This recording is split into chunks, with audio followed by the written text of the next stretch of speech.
새벽 3시 47분 응급실에 사이렌이 요란하게 울려 퍼졌습니다. 들것에 실려온 환자를 본 순간 다은의 몸은 그대로 얼어붙었죠. 할머니! 얼굴을 감싼 거즈가 붉게 젖어 있었고 외할머니 정순이 힘없이 누워 있었습니다. 할머니가 욕실에서 넘어지셨어. 철수는 담담히 말했지만 눈빛엔 짜증이 서려 있었습니다. 다은은 떨리는 손끝으로 상처를 살피며 속삭였습니다. 이건 단순한 낙상이 아니야. 오늘 사연 시작하기 전에 무료 버튼인 구독과 좋아요 부탁드립니다. 그러면 복이 찾아올 거예요. 소도시의 낡은 아파트 단지, 오래된 벽돌 건물들 사이로 겨울바람이 매섭게 불어왔습니다. 1층 끝집에서 새어나오는 형광등 불빛이 어둠 속에서 유독 쓸쓸해 보였죠. 이곳에서 이정수는 딸 선희, 그리고 재혼한 사위 철수와 함께 살고 있었습니다. 정순의 하루는 새벽 5시에 시작됩니다. 관절염으로 뻣뻣해진 몸을 일으켜 세우며 부엌으로 향하죠. 76세의 나이에도 집안일은 여전히 정순의 몫이었습니다. 밥을 짓고 반찬을 만들고 빨래를 널고 평생 그렇게 살아왔던 것처럼 말이죠. 냉장고를 열어보니 반찬이 별로 없었습니다. 생활비가 빠듯해서 장을 자주 볼 수가 없었거든요. 정수는 한숨을 쉬며 남은 무와 배추로 국을 끓이기 시작했습니다. 칼질을 하는 정순의 손은 세월의 흔적으로 가득했죠. 굵어진 마디마디, 거칠어진 손톱, 그리고 여기저기 난 상처들까지. 엄마, 일찍 일어나셨네요. 선희가 머리를 헝클어뜨린 채 부엌으로 나왔습니다. 48세의 나이가 무색할 정도로 지쳐 보이는 얼굴이었죠. 요양보호사 보조 일을 하느라 몸이 많이 상한 것 같았습니다. 밤늦게까지 일하고 새벽에 또 일어나는 생활이 반복되면서 선희의 얼굴에는 깊은 피로가 새겨져 있었습니다. 괜찮다, 선희야. 어차피 잠도 안 와서. 정순의 목소리에는 체념이 섞여 있었습니다. 나이 들수록 잠이 줄어든다고는 하지만 사실은 다른 이유가 더 컸죠. 철수가 밤늦게 술 냄새를 풀풀 풍기며 들어올 때마다 집안 분위기가 험악해지곤 했거든요. 어젯밤에도 철수는 취해서 들어와 혼자 중얼거리며 짜증을 냈었습니다. 엄마는 진짜 평생 고생만 하셨네. 선희가 어머니의 손을 잡으려 했지만 정수는 슬그머니 손을 빼며 설거지를 시작했습니다. 모녀 사이의 정은 여전했지만 어딘가 어색한 거리감이 느껴졌죠. 예전에는 이런 게 없었는데 철수와 함께 살기 시작하면서부터 뭔가 달라졌습니다. 선희는 어머니가 자신을 피하는 것 같아서 마음이 아팠습니다. 하지만 어쩔 수 없었죠. 재혼 후 집안의 분위기가 예전 같지 않다는 걸 선희도 알고 있었거든요. 남편 철수와 어머니 사이의 미묘한 긴장감을 매일 느끼며 살아야 했습니다. 그때 철수가 침실에서 나왔습니다. 50대 중반의 나이에 건설 현장에서 막노동을 하느라 어깨가 잔뜩 구부러져 있었죠. 얼굴에는 피로와 짜증이 가득했습니다. 머리는 헝클어져 있었고 어젯밤 마신 술 냄새가 아직도 풍겼습니다. 아침부터 시끄럽네. 좀 조용히 해요. 철수의 말투에는 날카로운 기운이 서려 있었습니다. 예전에 식당을 운영할 때와는 완전히 달라진 모습이었죠.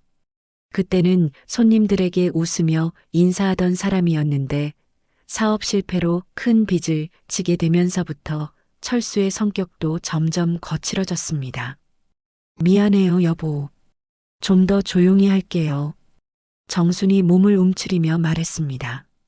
자신의 집인데도 마치 남의 집에 얹혀 사는 것 같은 기분이 들었죠. 철수 눈치를 보며 사는 게 이제는 습관이 되어버렸습니다. 화장실 사용할 때도, 텔레비전 볼 때도, 심지어 기침을 할 때도 철수의 반응을 먼저 살폈습니다. 철수는 별말 없이 화장실로 들어갔고 선희는 그런 어머니를 보며 마음이 아팠지만 뭐라고 말할 용기가 나지 않았습니다. 남편과 어머니 사이에서 균형을 잡기가 너무 어려웠거든요. 어느 한쪽 편을 들면 다른 쪽이 상처받을 것 같았습니다. 엄마, 오늘 어디 나가세요? 응, 오늘은 김씨 할머니 댁에 가야 해. 선희는 요양보호사 보조 일을 하며 하루하루를 버텨나가고 있었습니다. 몸은 힘들었지만 돈을 벌어야 했죠. 철수의 건설 현장 일당으로는 생활비가 부족했거든요. 게다가 빚독촉 전화가 계속 와서 스트레스가 이만저만이 아니었습니다. 한편 시내 대학병원 근처 원룸에서는 다은이 하루를 시작하고 있었습니다. 응급의학과 레지던트로 일하는 29세의 다은은 오늘도 새벽같이 일어나 병원으로 향할 준비를 하고 있었죠.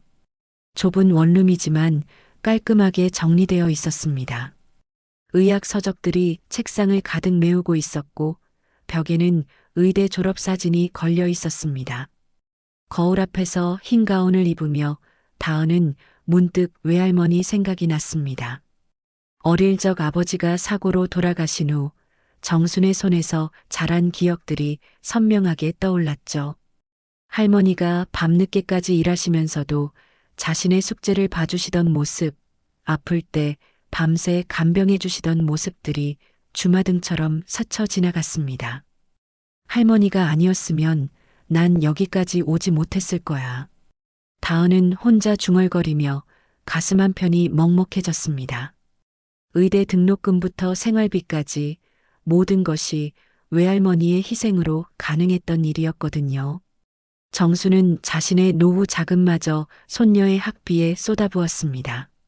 적금을 해지하고 보험을 해약하면서까지 다은의 꿈을 지켜주었죠.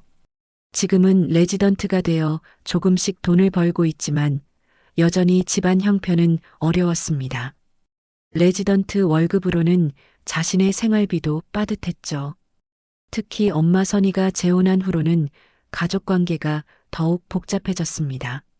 새아버지 철수와는 어색한 관계였고 할머니와도 예전만큼 자주 만날 수 없게 되었습니다. 다은은 핸드폰으로 할머니께 안부 문자를 보냈습니다. 매일 보내는 짧은 인사였지만 그것만이 떨어져 있는 할머니와의 유일한 연결고리였죠. 할머니, 오늘도 건강하세요. 주말에 꼭 뵐게요. 메시지를 보낸 후 다은은 병원으로 향했습니다. 응급실에는 오늘도 수많은 환자들이 기다리고 있을 것이고 다은은 그들을 돌보며 또 하루를 보낼 것입니다. 응급의학과는 힘들었지만 보람도 있었습니다. 생사의 갈림길에 선 환자들을 살려내는 일이니까요. 아침 지하철 안에서 다은은 창밖을 바라보며 생각에 잠겼습니다.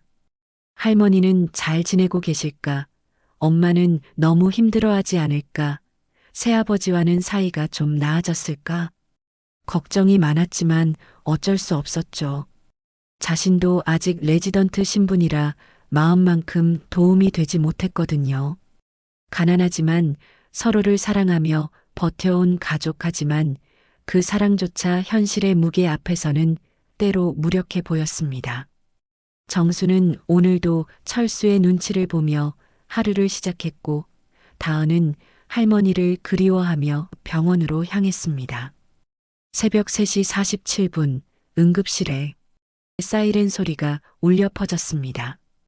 다은은 차트를 확인하던 손을 멈추고 응급실 입구 쪽으로 시선을 돌렸죠. 이런 시간에 오는 응급 환자는 대부분 심각한 경우가 많았거든요. 76세 여성 환자, 얼굴 외상으로 인한 출혈. 구급대원의 목소리가 응급실에 메아리 쳤습니다.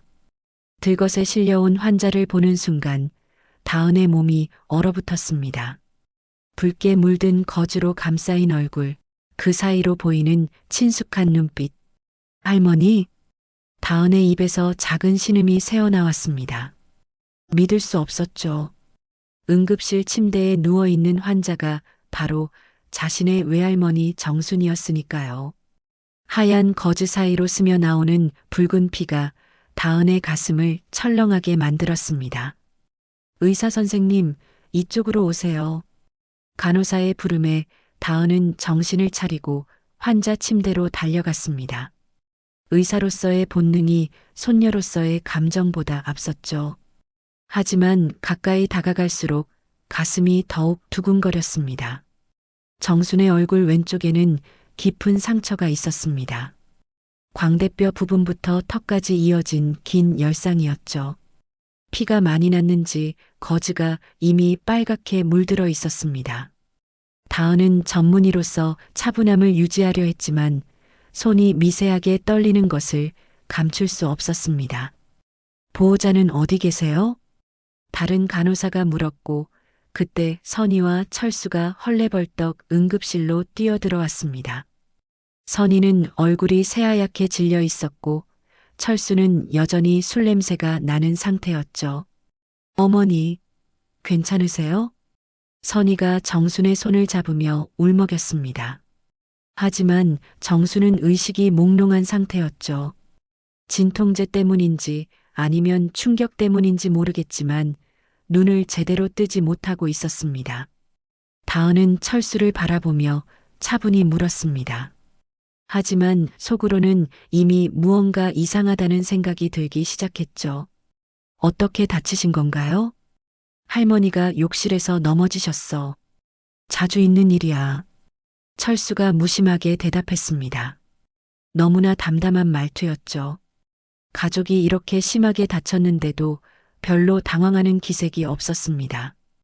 오히려 짜증스러워하는 것 같기도 했고요. 다은은 할머니의 상처를 자세히 살펴보기 시작했습니다. 의학적 지식을 동원해서 분석해보니 뭔가 이상했죠. 단순히 넘어져서 생긴 상처치고는 너무 깔끔했습니다. 마치 날카로운 모서리에 부딪힌 것 같은 직선형 열상이었거든요. 욕실에서 어디에 부딪혀서 이런 상처가 났을까요? 다은이 조심스럽게 물었습니다. 철수는 잠깐 당황하는 기색을 보이더니 곧 퉁명스럽게 답했죠. 글쎄, 욕실 모서리에 부딪히신 것 같은데. 정확히는 모르겠어. 그런데 이 상처 각도가 섣불리 알지도 못하면서 괜히 의사랍시고 나서지 말고. 철수가 갑자기 목소리를 높였습니다. 응급실에 있던 다른 사람들이 이쪽을 쳐다볼 정도였죠. 다은은 깜짝 놀랐습니다. 왜 이렇게 과민하게 반응하는 걸까요? 선희가 남편과 딸 사이에 끼어서 어쩔 줄 몰라 했습니다. 다은아, 그냥 할머니 치료부터 하자. 엄마, 하지만 이 상처는. 다은아, 제발. 선희의 목소리에는 간절함이 섞여 있었습니다. 뭔가를 숨기고 싶어 하는 것 같았죠. 다은은 혼란스러웠습니다. 의사로서는 정확한 원인을 파악해야 했지만 가족들이 모두 진실을 말하지 않는 것 같았거든요. 다은은 일단 할머니의 치료에 집중하기로 했습니다.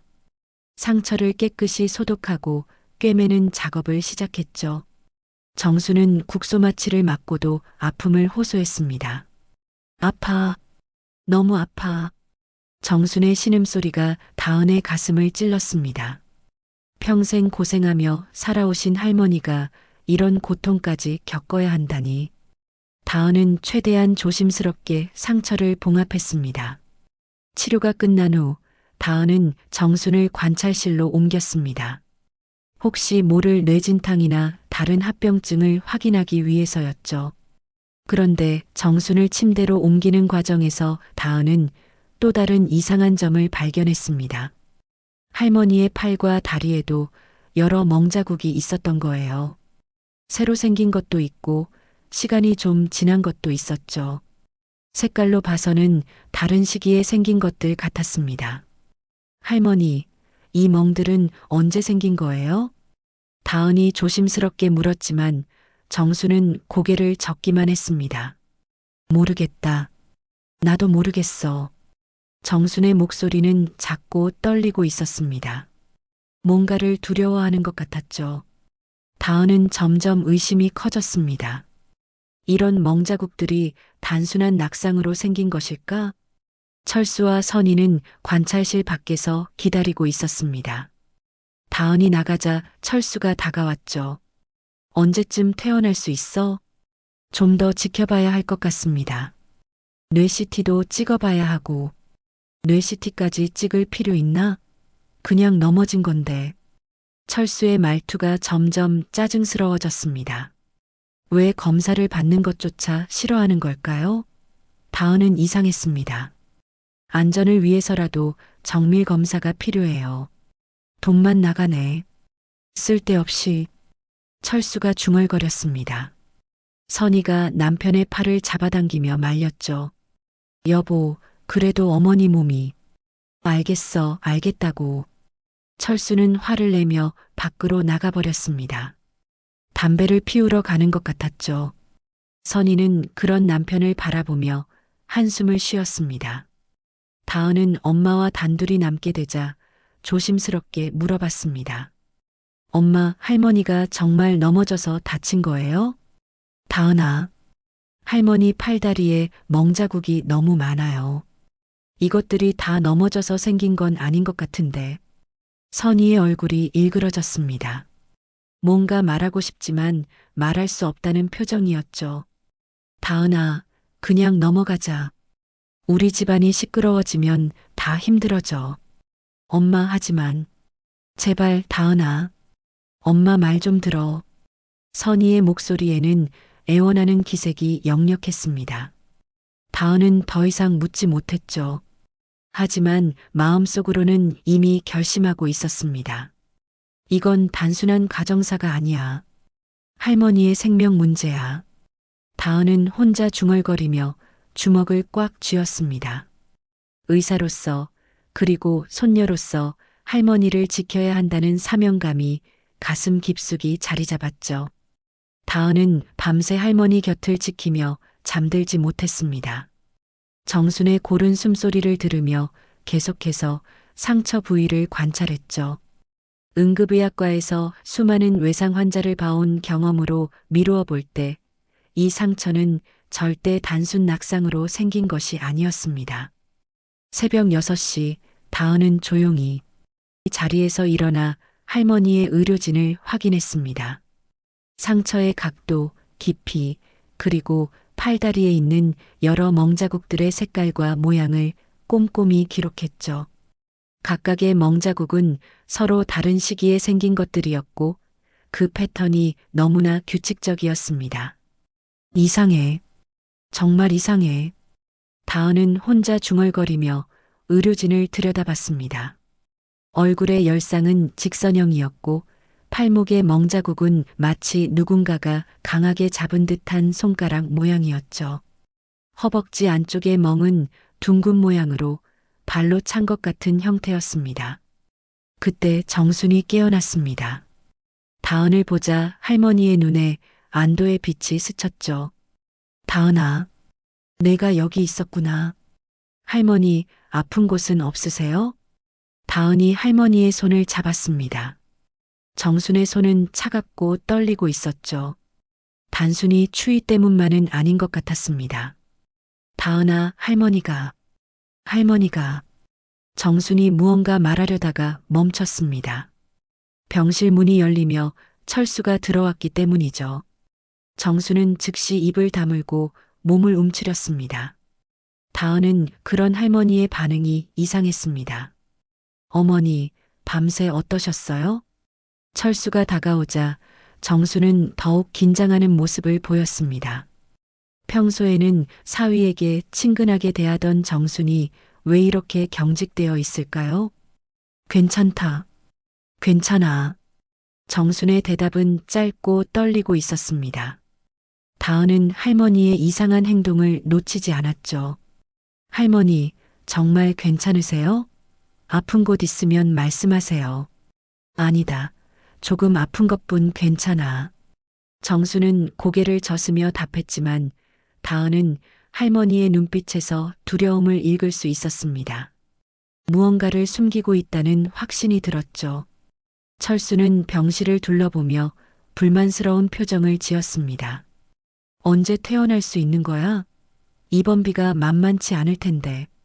좀 더 지켜봐야 합니다. 뇌 CT 결과도 확인해야 하고, CT까지 찍었다고? 그냥 넘어진 건데 왜 그렇게 과도하게 검사를 해? 철수의 목소리가 점점 커졌습니다. 다른 환자들이 쳐다볼 정도였죠. 다은은 당황했습니다. 왜 이렇게 검사 자체를 거부하려고 하는 걸까요? 환자의 안전을 위해서는 필요한 검사입니다. 안전? 돈 때문에 하는 거 아니야? 요즘 병원들이 다 그렇다니까. 철수가 비아냥거리며 말했습니다. 다은의 얼굴이 빨갛게 달아올랐죠. 자신의 전문성을 의심받는 것도 기분 나빴지만 할머니를 걱정하는 마음을 이해하지 못하는 철수의 태도가 더욱 화가 났습니다. 저는 할머니의 손녀이자 의사로서 최선을 다하고 있습니다. 손녀라고? 그러면 더 객관적이지 못하다는 뜻 아닌가? 철수의 말에 다은은 할 말을 잃었습니다. 감정적으로 접근하고 있다는 지적이 일리가 있을 수도 있다고 생각했거든요. 하지만 의학적 소견은 분명했습니다. 이런 상처와 멍자국들이 단순 낙상으로 생길 확률은 매우 낮았죠. 그때 선희가 병실로 들어왔습니다. 손에는 할머니가 좋아하는 죽을 들고 있었죠. 어머니, 죽 해왔어요. 조금이라도 드세요. 선희의 목소리는 상냥했지만 얼굴에는 피로가 가득했습니다. 밤새 잠을 못 잤을 것 같았죠. 다은은 엄마에게 다가가서 조용히 말했습니다. 엄마, 잠깐 밖에서 이야기할 수 있을까요? 무슨 이야기? 할머니 상태에 대해서요. 선희는 잠깐 망설이더니 고개를 끄덕였습니다. 두 사람은 병실 밖 복도로 나갔죠. 엄마, 솔직히 말씀해 주세요. 할머니가 정말 넘어져서 다친 거예요? 다은이 직설적으로 물었습니다. 선희의 얼굴이 창백해졌죠. 다은아, 왜 자꾸 그런 소리를 하니? 할머니 상처를 보세요. 이건 단순 낙상이 아니에요. 반복된 외상의 흔적이 있어요. 다은이 의료진을 꺼내서 보여주려 했지만 선희가 손으로 막았습니다. 그만해, 다은아. 엄마, 이건 의학적으로 뭐가 어때서? 왜 자꾸 문제를 만들려고 그래? 선희의 목소리가 떨리고 있었습니다. 화가 나서라기보다는 무언가를 숨기려는 것 같았죠. 다은은 엄마의 반응을 보며 더욱 확신했습니다. 분명히 뭔가 숨기고 있는 일이 있다는 것을요. 엄마, 혹시 아저씨가... 그만해. 선희가 소리를 질렀습니다.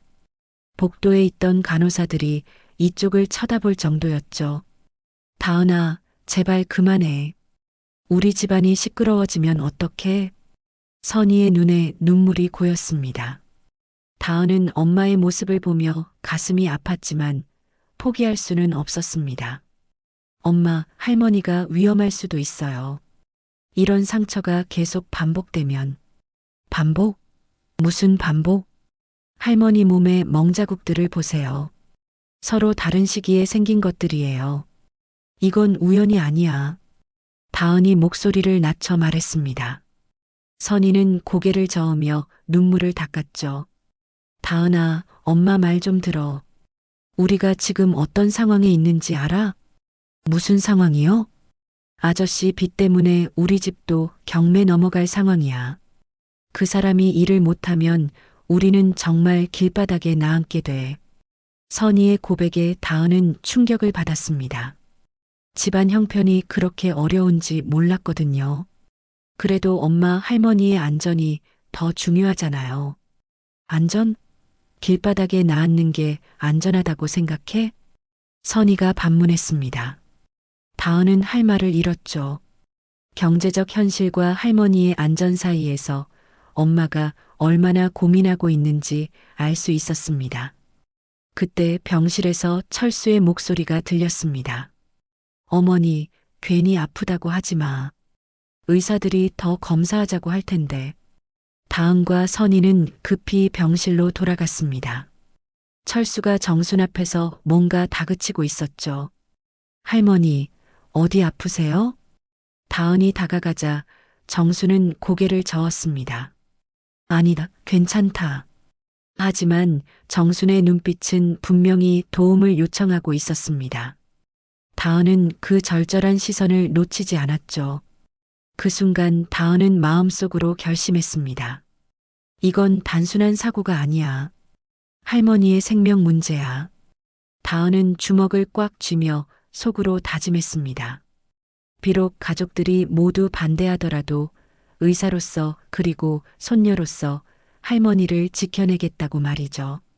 철수는 다은의 굳은 표정을 보며 뭔가 불안한 기색을 보였습니다. 하지만 곧 태어난 척하며 다은을 째려봤죠. 다은아, 너 자꾸 이상한 생각하는 거 아니지? 괜히 소견서라도 제출하면 내 엄마 인생도 망가진다는 거 알지? 철수의 위협적인 말투에 다은은 몸이 경직됐습니다. 의부사버질하지만 이런 식으로 위협하다니. 좀 더 지켜보다가 별일 없으면 내일 퇴원하자. 철수가 나간 후 병실에는 무거운 침묵이 흘렀습니다. 다은은 할머니를 바라보며 생각했습니다. 어떻게 하면 할머니를 보호할 수 있을까? 어떻게 하면 진실을 밝혀낼 수 있을까? 정수는 다은의 손을 살짝 잡으며 작은 목소리로 속삭였습니다. 다은아, 고맙다. 그 한마디에 다은의 마음은 더욱 굳어졌습니다. 할머니를 지켜야겠다는 결심이 말이죠. 다음 날 오전, 다은은 할머니의 CT 검사 결과를 확인하기 위해 영상의학과로 향했습니다. 밤새 잠을 이루지 못한 탓에 눈 밑에 진한 다크서클이 생겨 있었죠. 하지만 지금은 그런 것보다 할머니의 상태가 더 중요했습니다. 정순 환자분 CT 결과 나왔나요? 네, 잠깐만요. 영상의학과 의사가 컴퓨터 화면을 띄워 보여주었습니다. 다행히 뇌출혈이나 골절은 없었지만 다은의 시선은 다른 곳에 머물러 있었죠. 두개골에 미세한 균열이 여러 개 보였던 것입니다. 이 균열들은 언제 생긴 건가요? 시간대가 다른 것 같네요. 이건 최근 것이고 이 부분은 좀 더 오래된 것 같습니다. 영상의학과 의사의 말에 다은의 가슴이 철렁했습니다. 서로 다른 시기에 생긴 두개골 균열이라니. 이것만으로도 반복적인 외상의 증거가 충분했죠. 다은은 CT 사진을 프린트해서 들고 병실로 향했습니다. 복도에서 철수와 마주쳤는데 철수의 얼굴에는 어제보다 더 날카로운 기색이 서려 있었습니다. 다은아, CT 결과는 어때? 다행히 뇌출혈은 없습니다. 그러면 퇴원해도 되겠네. 빨리 준비해. 철수가 성급하게 말했습니다. 다은은 그런 철수의 모습이 더욱 의심스러웠죠. 하지만 다른 문제가 있습니다. 다른 문제? 뭔데? 철수의 목소리에 긴장감이 스며들었습니다. 다은은 CT 사진을 꺼내 보여주었죠. 두개골에 미세한 균열이 여러 개 있어요. 서로 다른 시기에 생긴 것들입니다. 철수의 얼굴이 순간 경직됐습니다. 하지만 곧 화를 내며 소리쳤죠. 그게 뭐가 문제야? 나이 먹으면 다 그런 거 아니야? 아닙니다. 이런 균열은 외부 충격에 의해서만 생깁니다. 다은이 차분히 설명하려 하자 철수는 더욱 격앙됐습니다. 너 지금 뭘 의심하는 거야? 내가 장모님을 때렸다는 소리야? 철수의 목소리가 복도 전체에 울려 퍼졌습니다. 다른 환자 가족들이 모두 이쪽을 쳐다볼 정도였죠. 다은은 당황했지만 물러서지 않았습니다. 의학적 소견을 말씀드린 것뿐입니다. 의학적 소견? 웃기지 마. 너 아직 레지던트잖아.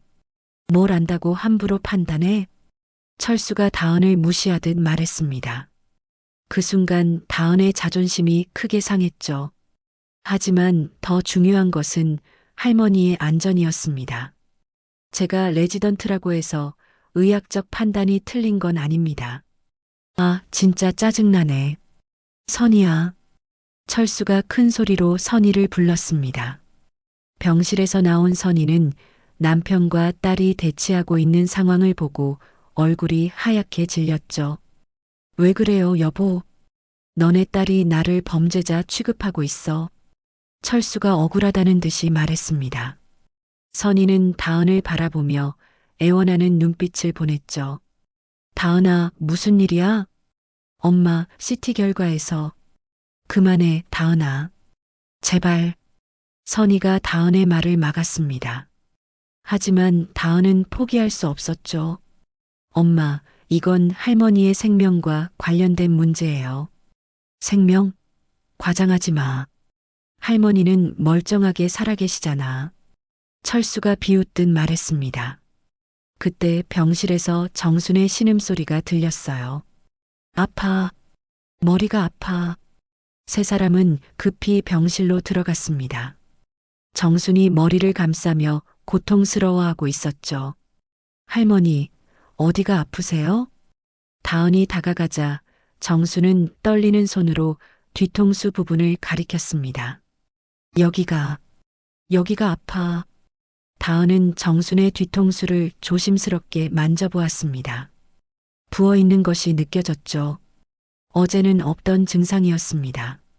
진통제를 드려야겠어요. 다은이 간호사를 부르려 하자 철수가 막아섰습니다. 괜히 약 더 쓰지 마. 돈만 나가. 환자가 고통스러워하는데 어떻게 그런 말씀을. 내가 돈 내는데 내 마음 아니야? 철수와 다은 사이의 갈등이 더욱 격해졌습니다. 선희는 두 사람 사이에서 어쩔 줄 몰라 했죠. 그때 정순이 작은 목소리로 말했습니다. 괜찮다. 괜찮으니까 약 안 써도 돼. 다은은 할머니의 말에 가슴이 미어졌습니다. 분명히 아픈데도 눈치를 보며 참고 있는 할머니가 안타까웠죠. 할머니, 참으시면 안 돼요. 정말 괜찮다. 정수는 고개를 젓으며 말했지만 얼굴에는 고통이 역력했습니다. 다은은 그런 할머니를 보며 결심을 굳혔죠. 점심시간이 되자 다은은 병원 의료진실로 향했습니다. 상급 의사인 과장님께 상담을 받기 위해서였죠. 과장님, 상담 드릴 일이 있습니다. 무슨 일인가? 가정폭력이 의심되는 환자가 있습니다. 다은이 정순의 CT 사진과 상처 사진들을 보여주며 설명했습니다. 과장님은 자료들을 꼼꼼히 살펴보더니 고개를 끄덕였죠. 확실히 의심스러운 부분이 많네요. 하지만 환자나 가족이 부인하면 처치가 곤란하죠. 그래도 의료진으로서 신고 의무가 있지 않습니까? 그렇긴 하지만 확실한 증거가 있어야 해요. 추측만으로는 어렵습니다. 과장님의 말에 다은은 답답했습니다. 의학적으로는 분명한 증거들이 있는데 법적으로는 부족하다는 것이었죠. 더 확실한 증거를 찾아보세요. 그래야 도움을 줄 수 있습니다. 다은은 의료진실을 나오며 생각에 잠겼습니다. 어떻게 하면 확실한 증거를 찾을 수 있을까? 그때 병실로 돌아가던 중 복도에서 이상한 광경을 목격했습니다. 철수가 정순의 팔을 강하게 잡아 끌며 화장실로 데려가는 모습이었죠. 정순은 아픈 몸을 이끌고 비틀거리며 따라가고 있었습니다. 다은은 조심스럽게 화장실 근처로 다가갔습니다. 안에서 철수의 거친 목소리가 들려왔어요. 어머니, 다은이한테 이상한 소리 하지 마세요. 알겠어요? 알겠다. 알겠어. 정순의 떨리는 목소리가 들렸습니다. 병원에서 뭐라고 물어봐도 그냥 넘어졌다고만 하세요. 다른 말하면 진짜 큰일 납니다. 그런데가 어디 있어요? 우리 집에서 나가시려고 그래요? 철수의 협박에 가까운 말투에 다은은 온몸이 경직됐습니다. 분명한 증거를 목격한 것이었죠. 아니다. 나가고 싶지 않아. 그럼 조용히 하세요. 내일 당장 퇴원하는 거예요. 철수가 화장실에서 나오려는 기색을 보이자 다은은 급히 복도 모퉁이에 숨었습니다. 철수가 지나간 후 다은은 화장실로 들어가 할머니를 도왔죠. 할머니, 괜찮으세요? 정수는 다은을 보자 눈물을 글썽였습니다. 하지만 입을 열지는 못했어요. 할머니, 무서워하지 마세요. 제가 있잖아요. 다은이 할머니의 손을 잡자 정순이 작은 목소리로 속삭였습니다. 다은아, 할머니 좀 도와줘. 그 한마디에 다은의 마음은 완전히 굳어졌습니다. 더 이상 망설일 수 없었죠. 병실로 돌아온 다은은 휴대폰으로 동료 의사에게 연락했습니다. 선배, 가정폭력 신고는 어떻게 하는 건가요? 왜? 무슨 일이야? 제 할머니 일인데요. 다은은 상황을 간략히 설명했습니다. 동료는 심각하게 들었죠. 일단 사회복지사와 상담부터 받아봐. 그리고 경찰 신고도 고려해야 할 것 같은데. 전화를 끊은 다은은 깊은 숨을 쉬었습니다. 이제 돌이킬 수 없는 선택을 해야 할 때가 왔었죠. 다은은 조용히 할머니 손을 잡으며 속삭였습니다. 할머니, 이제는 제가 지켜드릴게요. 이번에는 놓치지 않겠습니다. 철수가 병실로 들어오자 다은은 단호한 눈빛으로 그를 바라봤습니다. 이제 더 이상 물러설 곳은 없었으니까요. 그날 오후 다은은 병원 사회복지팀을 찾았습니다. 가슴이 두근거렸지만 더 이상 미룰 수 없다는 생각이 들었죠. 할머니의 절망적인 눈빛과 떨리는 목소리가 계속 머릿속을 맴돌았습니다. 안녕하세요. 상담받고 싶은 일이 있어서 왔습니다. 네, 앉으세요. 무슨 일인가요? 김소영 사회복지사가 다정한 미소를 지으며 맞아주었습니다. 다은은 잠깐 망설이다가 입을 열었죠. 제 할머니가 가정폭력을 당하고 계신 것 같습니다. 김소영의 표정이 진지해졌습니다. 이런 상담을 수차례 해봤지만 여전히 마음이 무거워지는 순간이었죠. 자세한 상황을 말씀해 주세요. 다은은 할머니의 상처, CT 결과, 그리고 오늘 목격한 철수의 협박까지 모든 것을 설명했습니다. 김소영은 꼼꼼히 기록하며 들었죠. 의학적 증거가 상당히 명확하네요. 하지만 피해자인 할머니께서 직접 신고 의사를 밝히셔야 해요. 그게 문제예요.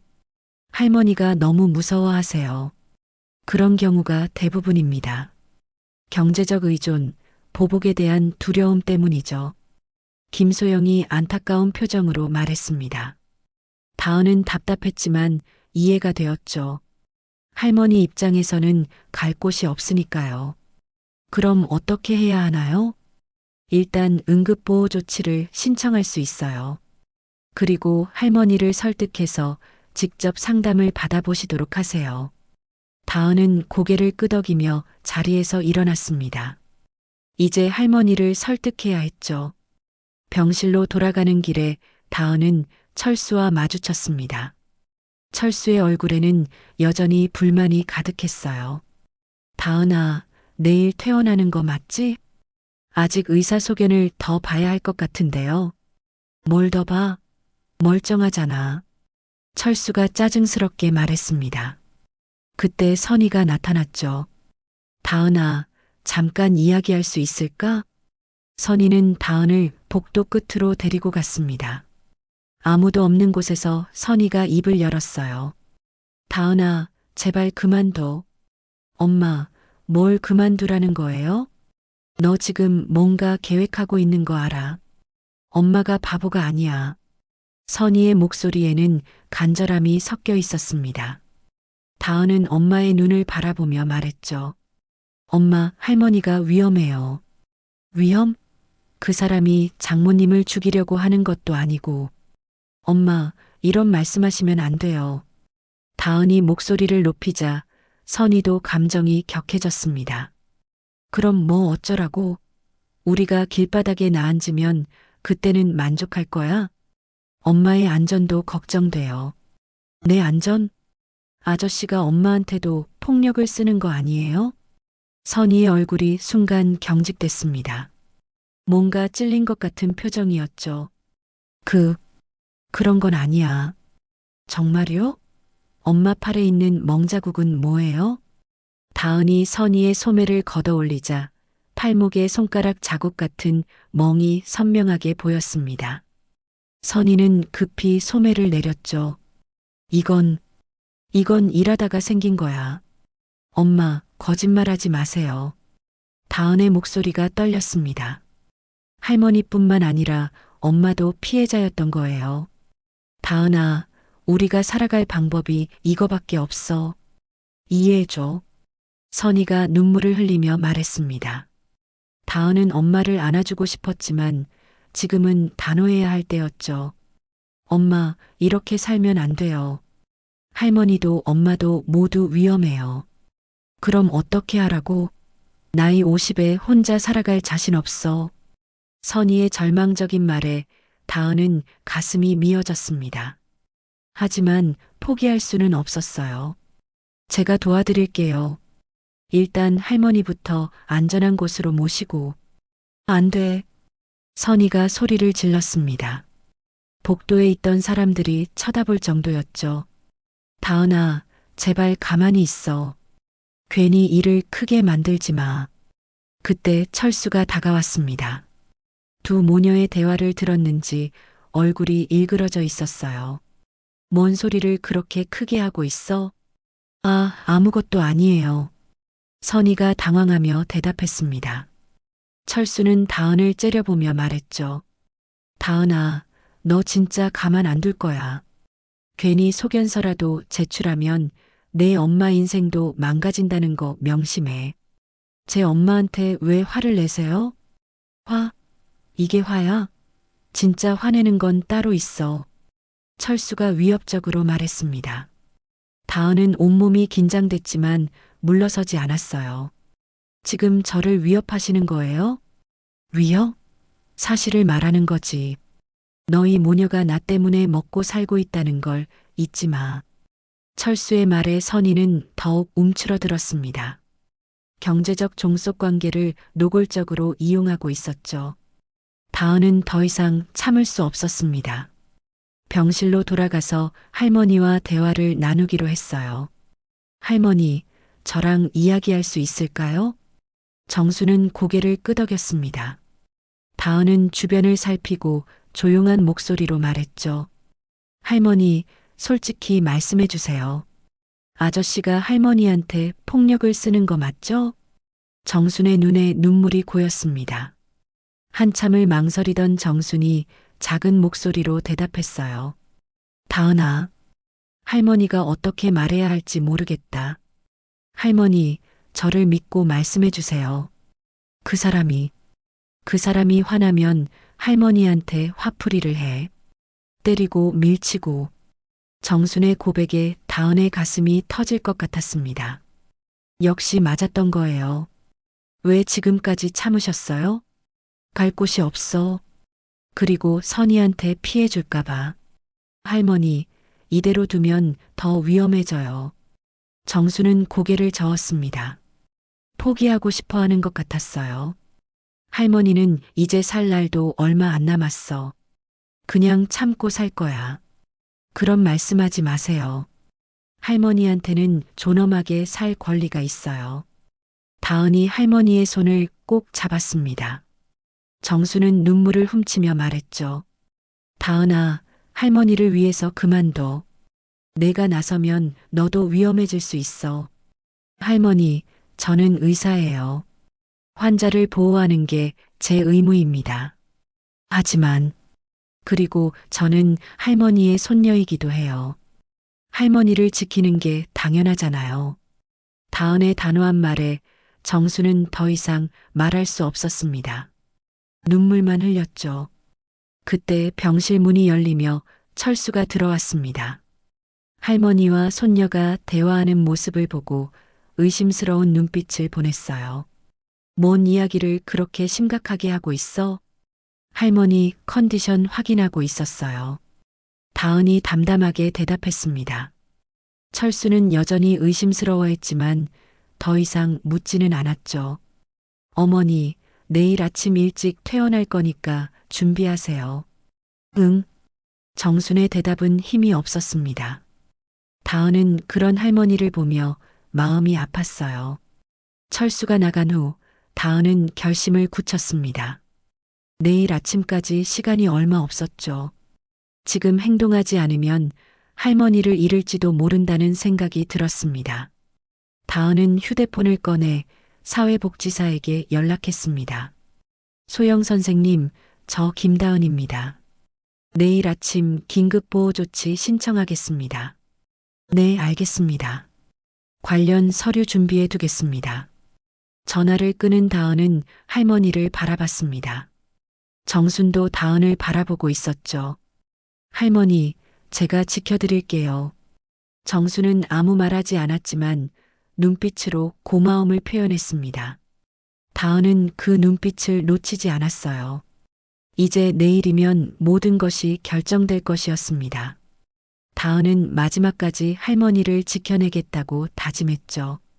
다음 날 새벽 5시, 다은은 잠들지 못한 채로 병원 복도를 서성이고 있었습니다. 오늘이 할머니를 지킬 수 있는 마지막 기회였죠. 사회복지사와의 약속은 오전 9시, 철수가 퇴원을 재촉하기 전에 모든 것을 해결해야 했습니다. 다은 씨? 뒤에서 들린 목소리에 다은이 돌아보니 김소영 사회복지사가 서 있었습니다. 예상보다 일찍 출근한 것 같았어요. 선생님, 일찍 오셨네요. 응급보호 조치는 시간과의 싸움이니까요. 서류 다 준비했어요. 김소영이 서류 뭉치를 보여주었습니다. 다은은 안도의 한숨을 쉬었죠. 할머니를 설득하는 게 가장 중요해요. 본인이 직접 신청 의사를 밝혀야 하거든요. 네, 알겠습니다. 두 사람은 병실로 향했습니다. 아직 이른 시간이라 복도는 조용했죠. 병실 앞에서 김소영이 다은을 붙잡았습니다. 혹시 가해자가 있으면 어떡하죠? 아저씨는 아침 일찍 일 나간다고 했어요. 지금쯤은 없을 거예요. 다은이 문을 조심스럽게 열었습니다. 다행히 병실에는 정순과 선희만 있었어요. 선희는 할머니 곁에서 자고 있었고 정순은 깨어서 창밖을 바라보고 있었습니다. 할머니, 안녕하세요. 김소영이 다정한 목소리로 인사했습니다. 정순은 낯선 사람을 보고 당황하는 기색을 보였죠. 이분은 병원 사회복지사님이세요. 할머니와 상담하러 오셨어요. 다은의 설명에 정수는 불안한 표정을 지었습니다. 무슨 일이 일어날지 걱정되는 것 같았어요. 할머니, 편안하게 이야기해요. 아무도 할머니를 해치지 않을 거예요. 김소영이 의자를 가져와 정순 곁에 앉았습니다. 그때 선희가 깨어났어요. 이분은 누구세요? 안녕하세요. 병원 사회복지사 김소영입니다. 선희의 얼굴이 창백해졌습니다. 사회복지사가 온다는 것은 뭔가 문제가 있다는 뜻이니까요. 다은아, 이게 무슨... 엄마, 할머니를 위해서예요. 다은이 엄마를 진정시키려 했지만 선희는 점점 불안해했습니다. 할머니, 혹시 집에서 누군가가 할머니를 때리거나 위협한 적이 있나요? 김소영의 직접적인 질문에 병실 분위기가 무거워졌습니다. 정수는 선희를 힐끗 보더니 고개를 저었어요. 아니야. 하지만 정순의 목소리는 떨리고 있었습니다. 김소영은 경험이 많아서 이런 상황을 여러 번 봤죠. 할머니, 무서워하지 마세요. 저희는 할머니를 보호하려고 왔어요. 정말 괜찮아. 아무 일 없었어. 정순이 다시 부인했지만 김소영은 포기하지 않았습니다. 할머니 몸에 있는 상처들은 어떻게 생긴 건가요? 넘어져서 생긴 거야. 그때 선희가 끼어들었습니다. 선생님, 저희 어머니는 나이가 많으셔서 자주 넘어지세요. 그래서 상처가 생긴 거예요. 그렇다면 CT에서 나타난 두개골 균열들은 어떻게 설명하시겠어요? 김소영이 CT 사진을 꺼내 보여주자 선희는 할 말을 잃었습니다. 이런 균열들은 반복적인 외상에 의해서만 생겨요. 단순한 낙상으로는 설명이 안 됩니다. 정수는 CT 사진을 보며 놀란 표정을 지었습니다. 자신의 머리가 이렇게 망가져 있다는 사실을 처음 알았던 거예요. 할머니, 이대로 두면 생명이 위험할 수도 있어요. 다은이 할머니의 손을 잡으며 말했습니다. 정순의 눈에 눈물이 고이기 시작했죠. 다은아, 할머니, 솔직하게 말씀해 주세요. 저희가 도와드릴게요. 김소영의 따뜻한 말에 정순의 마음이 흔들렸습니다. 평생 참고 살아온 고통을 처음으로 털어놓고 싶어졌어요. 그 사람이 정순이 말하려는 순간 병실 문이 벌컥 열렸습니다. 철수가 들어온 거예요. 일 나간다고 했는데 왜 돌아온 걸까요? 여기서 뭐 하는 거야? 철수가 김소영을 보며 경계심을 드러냈습니다. 정수는 즉시 입을 다물고 몸을 움츠렸죠. 안녕하세요. 병원 사회복지사입니다. 사회복지사? 왜 사회복지사가 여기 와? 철수의 목소리가 날카로워졌습니다. 뭔가 위험한 일이 일어나고 있다는 걸 직감한 것 같았어요. 환자분 상담 차왔습니다. 상담? 누가 상담 요청했어? 철수가 다은을 째려보며 물었습니다. 다은은 당당하게 대답했죠. 제가 요청했습니다. 너, 무슨 권리로? 의사로서의 의무입니다. 환자의 안전을 위해서요. 철수와 다은 사이에 긴장감이 팽팽했습니다. 김소영은 상황이 위험해질 수 있다는 걸 느꼈어요. 일단 상담을 계속하겠습니다. 상담 끝났어요. 어머니는 아무 문제 없다고 하셨잖아. 철수가 김소영을 밀어내려 했습니다. 그 순간 다은이 앞을 막아섰죠. 할머니가 직접 말씀하실 수 있어요. 어머니, 이 사람들한테 뭐라고 했어요? 철수가 정순을 다그치자 정순은 더욱 움츠러들었습니다. 아무 말 안 했어. 정말요? 이상한 소리 안 했죠? 철수의 위협적인 말투에 정수는 고개만 저었습니다. 김소영은 이런 모습을 보며 확신했어요. 분명한 가정폭력이 일어나고 있다고요. 선생님, 환자분과 단둘이 상담하고 싶습니다. 안 돼요. 내가 보호자니까 옆에 있어야 해요. 철수가 버텼지만 김소영은 물러서지 않았습니다.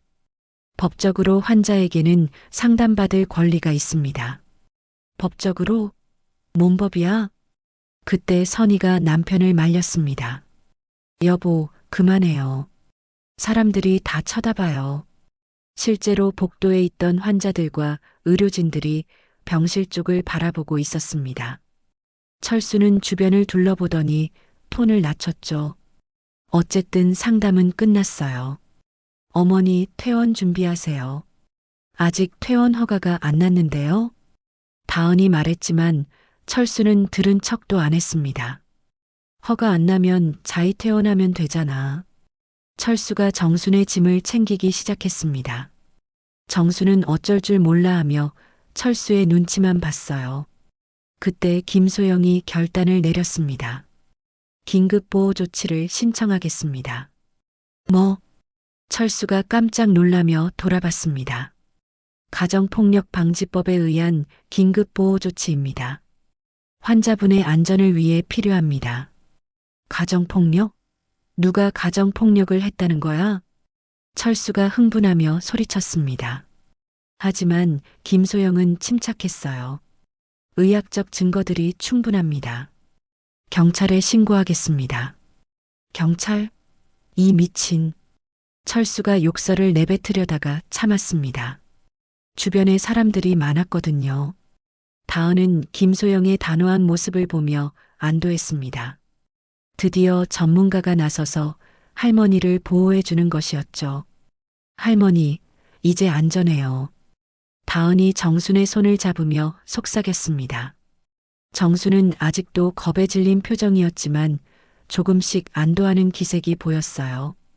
철수는 상황이 자신에게 불리하게 돌아가자 다른 수를 썼습니다. 선이야, 뭔가 말해봐. 내가 언제 장모님한테 손댔어? 선이는 남편과 딸, 그리고 어머니 사이에서 괴로워했습니다. 진실을 말하자니 남편이 무서웠고, 거짓말을 하자니 양심이 아팠죠. 여보, 저는 빨리 말해. 내가 어머니한테 폭력 쓰는 거 본 적 있어? 철수의 다그침에 선이는 더욱 위축됐습니다. 그 모습을 본 다은이 분노했어요. 엄마한테 왜 화를 내세요? 내 아내한테 내가 뭐라고 하든 상관없잖아. 그것도 폭력이에요. 다은의 말에 철수는 어이없다는 표정을 지었습니다. 폭력? 부부싸움도 폭력이라고? 정도가 지나치면 폭력이죠. 김소영이 다은을 지지하며 말했습니다. 철수는 점점 궁지에 몰린다는 걸 느꼈어요. 그 순간 정순이 떨리는 목소리로 말했습니다. 그만해. 모든 사람의 시선이 정순에게 집중됐습니다. 정순은 눈물을 흘리며 이어갔어요. 나 때문에 다들 싸우지 마. 다은의 가슴이 미어졌습니다. 이런 상황에서도 할머니는 자신을 탓하고 있었던 거예요. 김소영이 정순 앞에 무릎을 꿇고 말했습니다. 할머니 잘못이 아니에요. 할머니는 보호받을 권리가 있어요. 정순은 김소영의 진심 어린 말에 마음이 움직였습니다. 평생 누군가에게 보호받는다는 말을 들어본 적이 없었거든요. 정말 괜찮을까? 네, 저희가 책임지겠습니다. 김소영의 약속에 정수는 조금씩 용기를 냈습니다. 그리고 마침내 입을 열었어요. 사위가 나를 때렸어. 정순의 고백이 병실을 얼어붙게 만들었습니다. 오랜 침묵 후 철수가 격렬하게 반응했어요. 어머니, 지금 뭐라고 하시는 거예요? 철수의 목소리에는 당황함과 분노가 뒤섞여 있었습니다. 정수는 더욱 움츠러들었지만 이미 용기를 낸 후였죠. 그만하고 싶어. 더 이상 참을 수 없어. 정순의 떨리는 목소리에 김소영이 즉시 행동에 나섰습니다. 지금 당장 경찰에 신고하겠습니다. 김소영이 휴대폰을 꺼내자 철수가 달려들려 했습니다. 하지만 다은이 막아섰죠. 저리 비켜. 안 됩니다. 이제 더 이상 물러설 수 없어요. 다은의 단호한 태도에 철수는 당황했습니다. 그동안 순종적이던 딸이 이렇게 맞서는 모습이 낯설었거든요. 너 진짜 가족을 망치려고 작정했구나? 가족을 망치는 게 아니라 지키는 거예요. 그때 복도에서 발소리가 들렸습니다. 김소영의 신고를 받고 경찰이 도착한 것이었죠. 경찰입니다. 신고 접수하고 왔습니다.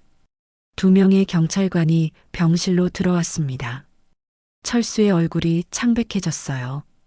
안녕하세요. 신고한 사회복지사 김소영입니다. 상황이 어떻게 되나요? 김소영이 지금까지의 경위를 설명했습니다. 의학적 증거들과 피해자의 진술까지 모든 것이 명확했죠. 피해자분과 대화해봐도 될까요? 경찰관이 정순에게 다가갔습니다. 정순은 무서워했지만 다은이 손을 잡아주었어요. 할머니, 괜찮아요. 진실을 말씀해 주세요. 사위가 나를 때렸어요. 정순이 철수를 가리키며 말했습니다. 경찰관은 꼼꼼히 기록했죠.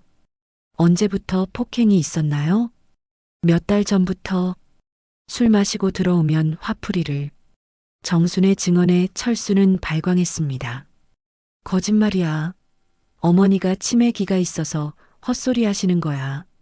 치매 검사 결과는 정상이었습니다. 다은이 의무 기록을 제시하며 말했습니다. 철수의 거짓말이 즉시 무너졌죠.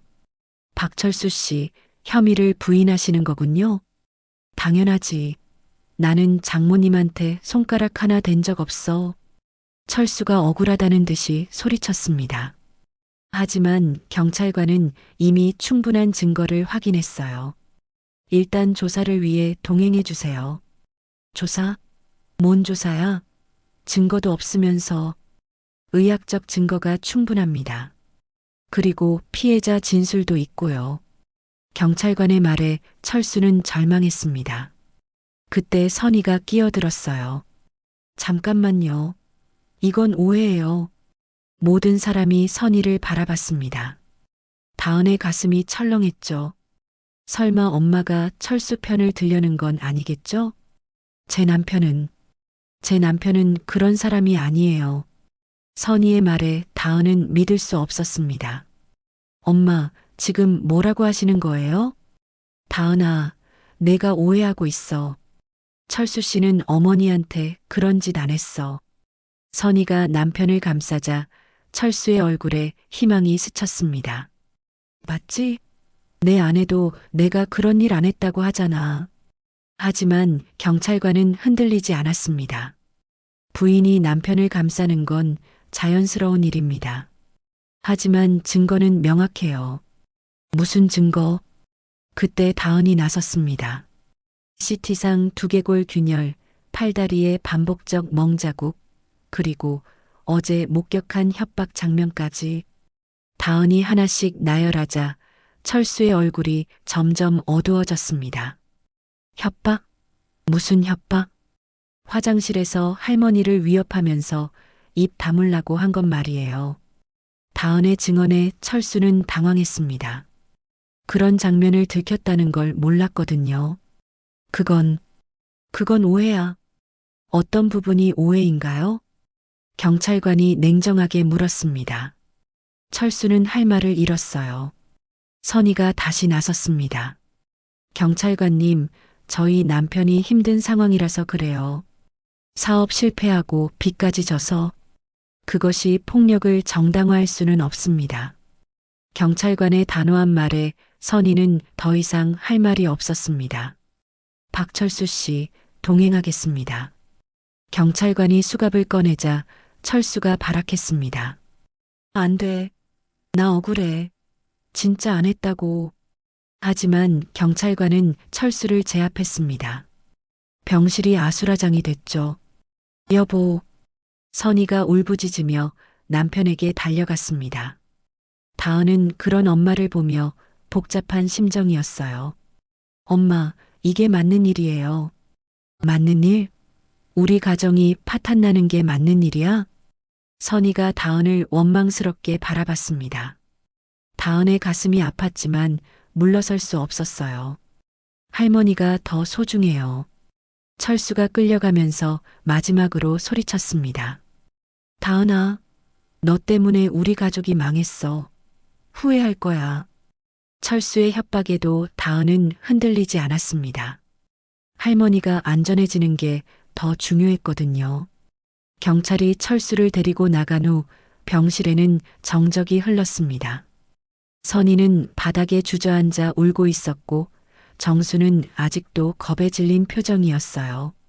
김소영이 정순에게 다가갔습니다. 할머니, 이제 안전해요. 더 이상 무서워하지 마세요. 정말 괜찮을까? 네, 법정에서 제대로 처벌받을 거예요.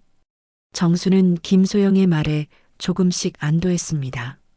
하지만 여전히 불안해하고 있었죠. 다은아, 할머니 때문에 미안해. 할머니, 잘못한 게 없어요. 할머니가 용기 내주신 덕분에 더 큰 일을 막을 수 있었어요. 다은이 할머니를 위로했습니다. 정수는 눈물을 흘리며 다은의 손을 꽉 잡았어요. 선희가 일어나 딸을 바라봤습니다. 다은아, 이제 어떻게 살아가지? 엄마도 이제 자유로워지신 거예요. 더 이상 폭력에 시달리지 않아도 돼요. 자유, 집도 없고 돈도 없는데? 선희의 현실적인 걱정에 다은이 답했습니다. 제가 도와드릴게요. 우리 함께 해결해 나가요. 김소영도 거들었습니다. 정부 지원 정책들이 있어요. 쉼터도 있고 자립 지원 프로그램도 마련되어 있습니다. 선희는 여전히 불안해했지만 딸의 확신에 찬 모습을 보며 조금씩 마음을 열었어요.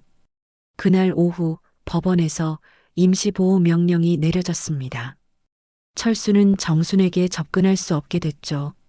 할머니, 이제 정말 안전해요. 다은이 법원 앞에서 할머니에게 말했습니다. 정수는 처음으로 환한 미소를 지었어요. 다은아, 고마워. 내가 아니었으면. 할머니, 당연한 일했을 뿐이에요. 선희도 이제는 상황을 받아들이기 시작했습니다. 그래도 너 때문에 우리가 이렇게까지 할 수 있었네. 엄마의 말에 다은은 눈물이 났습니다. 드디어 가족이 진실을 마주하게 된 것이었죠. 하지만 진짜 시험은 이제부터였습니다. 법정에서 철수와 맞서야 했고 할머니가 끝까지 용기를 내야 했거든요. 할머니, 법정에서도 오늘처럼 용기 내실 수 있죠? 정수는 다은의 손을 꽉 잡으며 고개를 끄덕였습니다. 다은아, 할머니도 이제 포기하지 않을 거야. 당당하게 살고 싶어. 다은은 할머니의 변화한 모습에 가슴이 뭉클했습니다. 드디어 할머니가 자신의 존엄을 되찾기 시작한 것이었죠. 한 달 후 지방법원 제3법정에는 긴장감이 가득했습니다.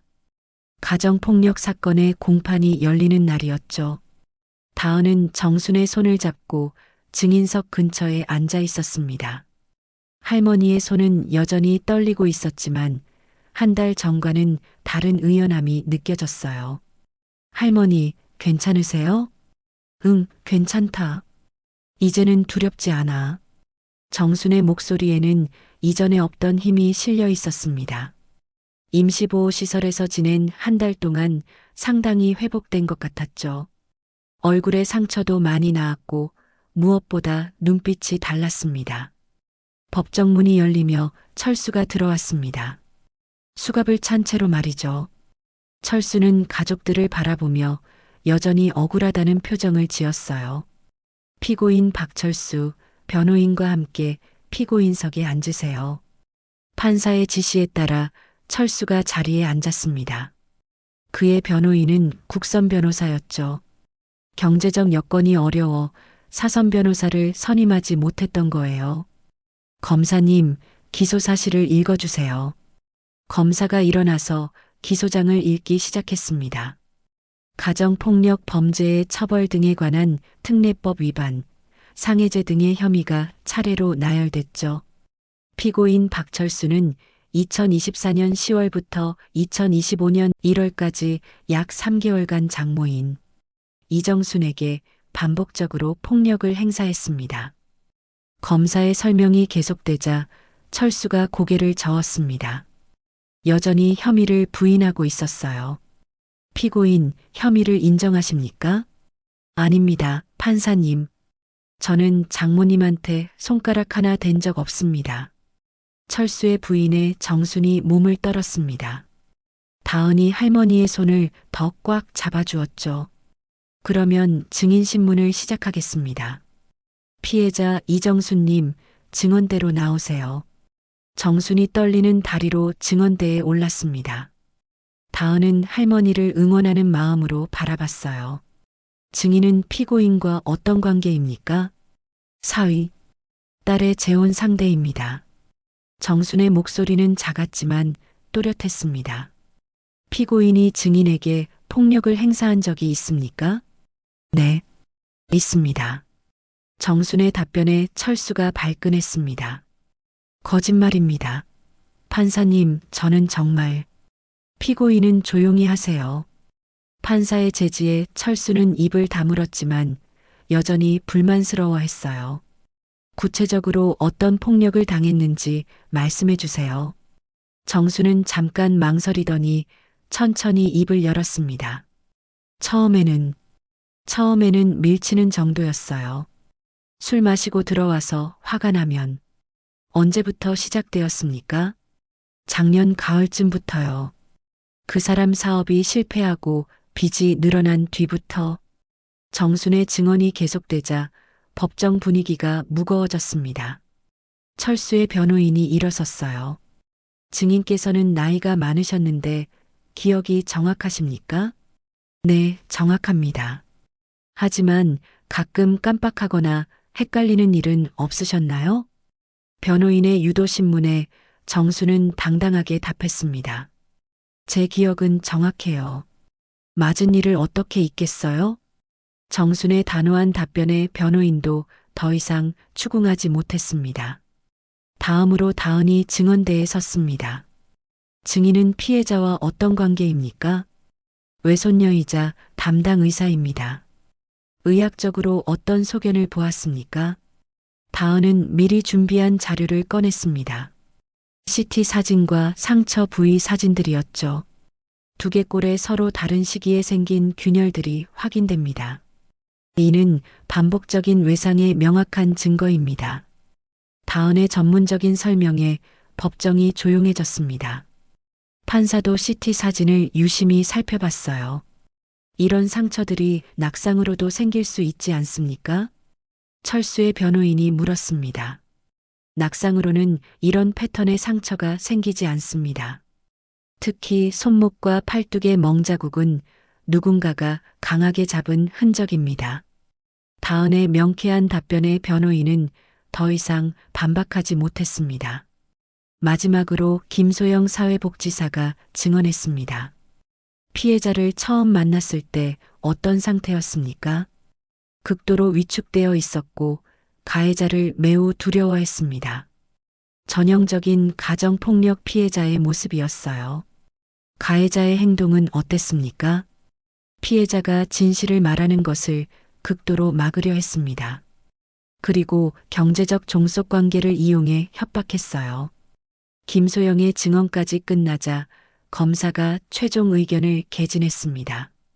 피고인의 행위는 명백한 가정폭력입니다. 의학적 증거와 피해자 진술, 전문가 의견이 모두 일치합니다. 엄중한 처벌을 요청합니다. 이제 철수의 최후 변론 차례였습니다.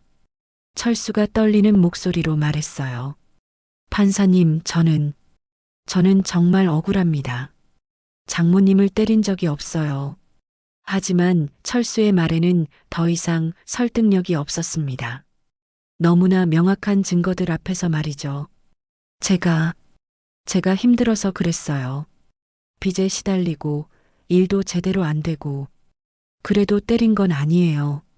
철수의 변명 같은 최후 진술에 판사는 고개를 저었습니다.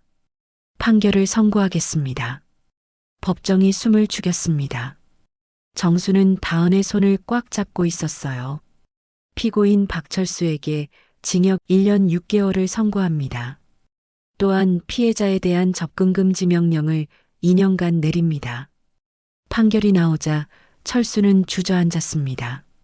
실형이 선고된 것이었죠. 아니야. 이럴 수가. 철수의 절망적인 신음에도 정수는 더 이상 흔들리지 않았습니다.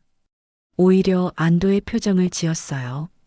법정을 나오며 다은이 할머니에게 말했습니다. 할머니, 이제 정말 끝났어요. 응, 고마워 다은아. 내가 용기를 주지 않았다면. 정순의 목소리에는 감사함이 가득했습니다. 선희도 이제는 상황을 받아들인 것 같았어요. 엄마, 이제 우리 세 명이서 다시 시작해요. 그래, 선희야. 이제는 누구 눈치도 보지 말고 살자. 법원 앞에서 세 여인은 서로를 바라보며 미소를 지었습니다. 오랜만에 진정한 평화를 느끼는 순간이었죠. 한 달 후, 다은은 새로운 아파트에서 할머니와 엄마와 함께 살고 있었습니다. 비좁지만 따뜻한 보금자리였어요. 할머니, 오늘 기분이 어때요? 좋다. 이렇게 마음 편하게 잠드는 건 정말 오래간만이야. 정수는 창가에 앉아 석양을 바라보며 말했습니다. 얼굴에는 평온함이 가득했어요. 선희도 새로운 일자리를 찾아 열심히 생활하고 있었습니다. 더 이상 누군가의 폭력에 시달리지 않으니 몸도 마음도 한결 가벼워 보였죠. 다은아, 엄마가 너무 자랑스러워. 엄마, 저야말로 엄마가 자랑스러워요. 마지막에 용기 내주셔서 모녀는 서로를 안아주며 눈물을 흘렸습니다. 진정한 가족의 사랑을 확인하는 순간이었어요. 다은은 창밖을 바라보며 생각했습니다. 할머니의 존엄을 지켜낸 것, 엄마를 폭력의 굴레에서 해방시킨 것, 그 모든 것이 의미 있었다고 말이죠. 할머니, 이제부터는 제가 끝까지 함께 할 거예요. 고맙다, 다은아. 할머니 인생이 헛되지 않았구나. 정순의 눈가에 눈물이 고이면서도 얼굴에는 환한 미소가 피어났습니다. 상처투성이었던 가족의 역사가 드디어 새로운 희망의 장으로 넘어간 것이었죠. 그 순간 세 여인은 서로를 바라보며 확신했습니다. 이제 진짜 행복한 날들이 시작될 것이라고 말이죠. 오늘 사연 들어주셔서 감사합니다. 구독과 좋아요는 큰 힘이 됩니다.